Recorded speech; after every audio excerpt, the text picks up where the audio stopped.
Hello, hello. Good morning, good afternoon, good evening. Here I am again this Tuesday for a call teaching. My name is Josephine, and this is Languages, an academy of knowledge economy. I want to thank you, all my subscribers. I want to thank all of you who are viewing me. And if you are joining for the first time, please do not hesitate to like, to subscribe, and share this program. And I promise you, you will never be disappointed. Today, we are continuing with philosophy of religion. In the past videos, I laid the foundation for philosophy of religion. And religion, what is it all about? How can we define them? The importance of them. And today I'm going to teach on philosophy and the human community, philosophy and common sense, and then analytic philosophy of religion. I welcome you all, and I want you to continue to encourage me by sharing and subscribing to my videos.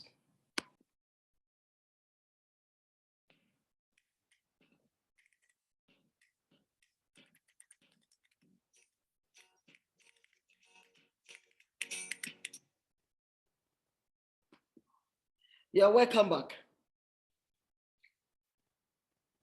Today's teaching is strictly on philosophy of religion, human community, philosophy of religion and common sense, and a little bit on philosophy, analytic philosophy of religion.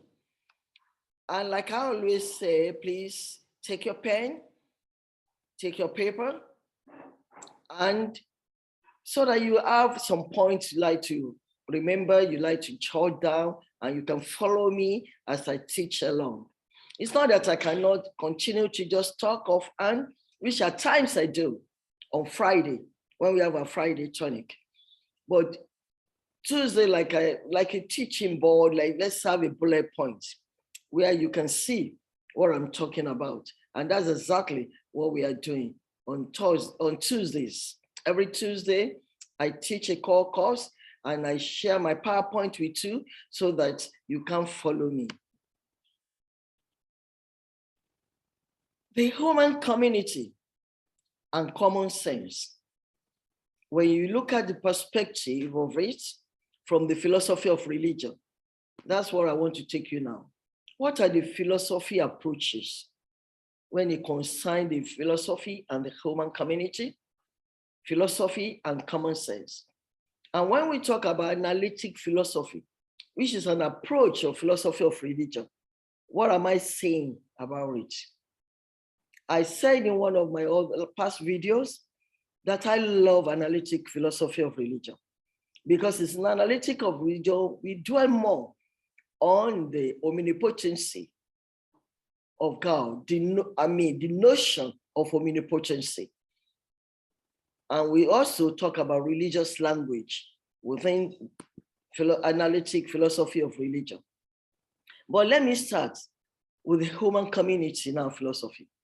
You know, philosophy seems to be needed for a reasonably successful life, either you like it or not. Once you have an auto flow in thinking, you are a philosopher, believe it or not. So philosophy seems to be needed for a reasonably successful life because of some human characteristics evident to anyone. The very first, people depend on it and use general principles in driving, talking, riding, swimming, business, law, or whatever you might be doing or you are doing or we all do as human beings. We rely on philosophy. We are also aware, especially in academic places, that all branches of knowledge teach principles of economics, physics, psychology, art, law, and so on. And those who want to engage in an activity on a regular basis are helped by understanding the principles that underlie that particular activity.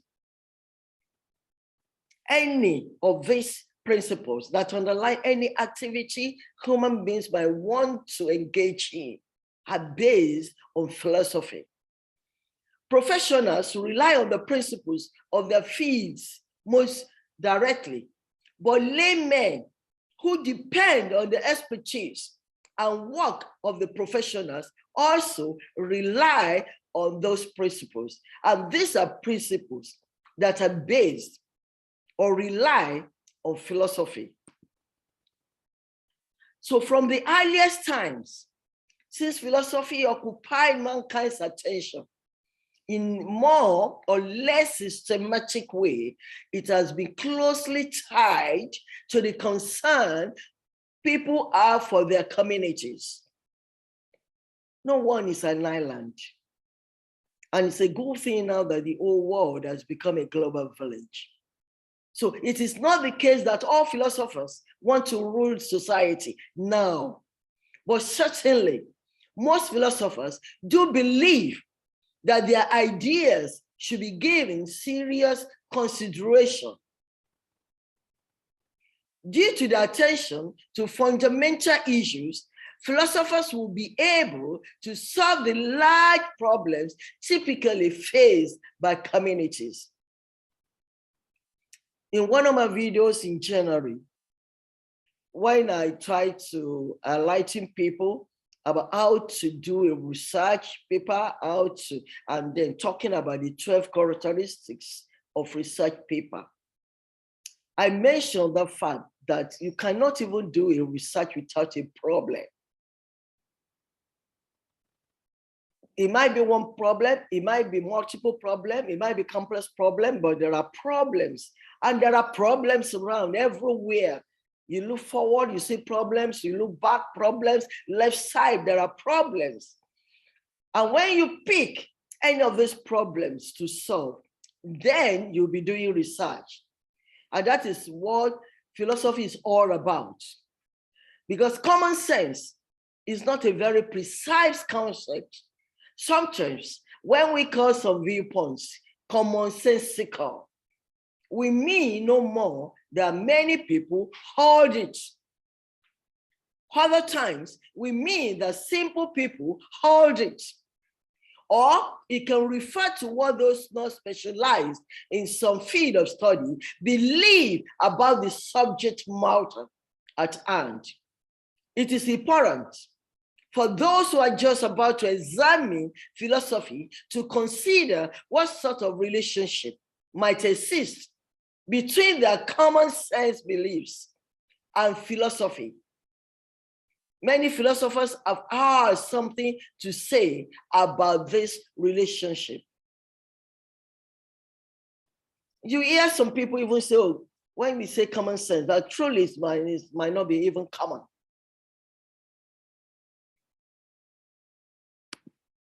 So generally speaking, philosophers consider common sense to indicate the views people have of controversial issues in their unreflective moments. Sometimes philosophers call this intuition.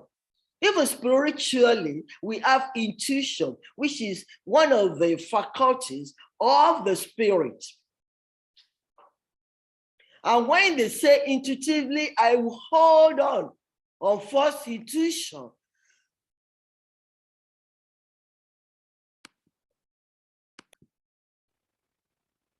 I apologize that little bit. Let me recap for greater understanding. Philosophers consider common sense to indicate the views people have of controversial issues in their own reflective moments. And sometimes philosophers call this intuition. And it's not just only philosophers who talk about intuition. In fact, spiritually, theologically, we speak about intuition because intuition is one of the faculties of the spirit.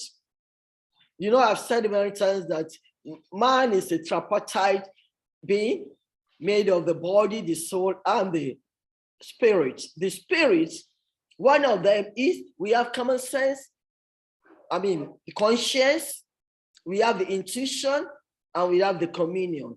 So philosophers call this reflective moment intuition. It's a matter of common sense. We'll have it when people leave your side and go on about their own business. They continue to exist. Even if they are unseen for some time after, common sense will have it that when a person asks for something, he really wants it. And you think about it. You have a family member, you have a friend asking you for something. That person will not ask you for that thing if it's not needed. So when someone asks you for something, that means that thing is needed. So these are all the common sense beliefs, but there are even more complicated ones. For instance, we believe that the TV sets cannot work as electric cookers, and that rabbits cannot give birth to rats. That is natural. No matter how much you have your dogs and you have your cats living together in your house, when dogs give birth to dogs, and cats give birth to cats.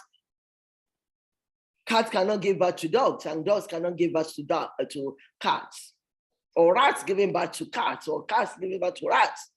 It's also common sense that playing a piano must be learned and does not simply come to us out of the blue. Yeah, you might like just to press the keys, just press it, but it's not going to make that musical sound that people will really love.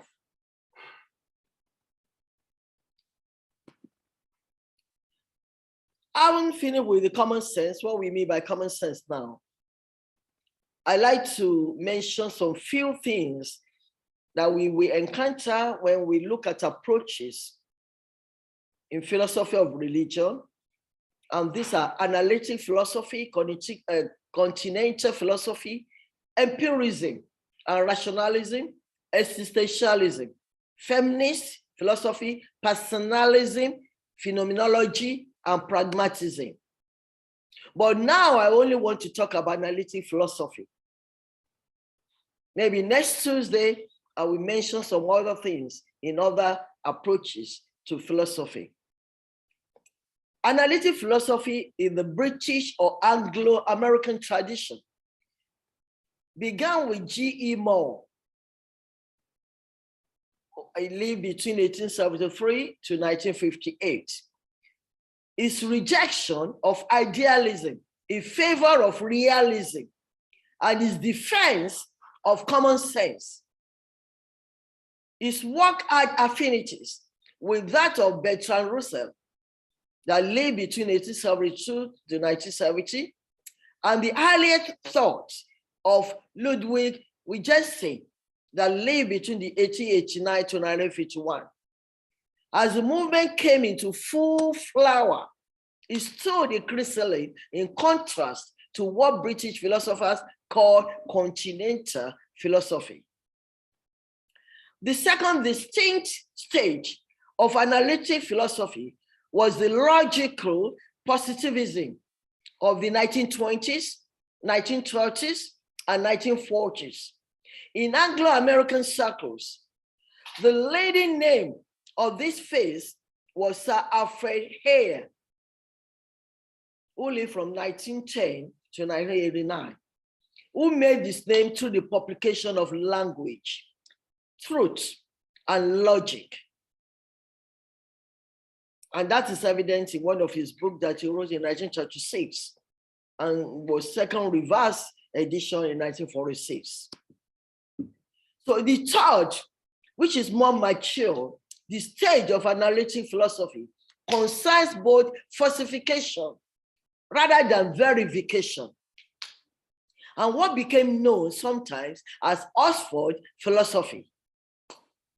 The very first and perhaps most memorable example of the principle of falsification comes from an illustration of John Wisdom's essay, Gods. His analogy is known as the parable of the invisible gardener.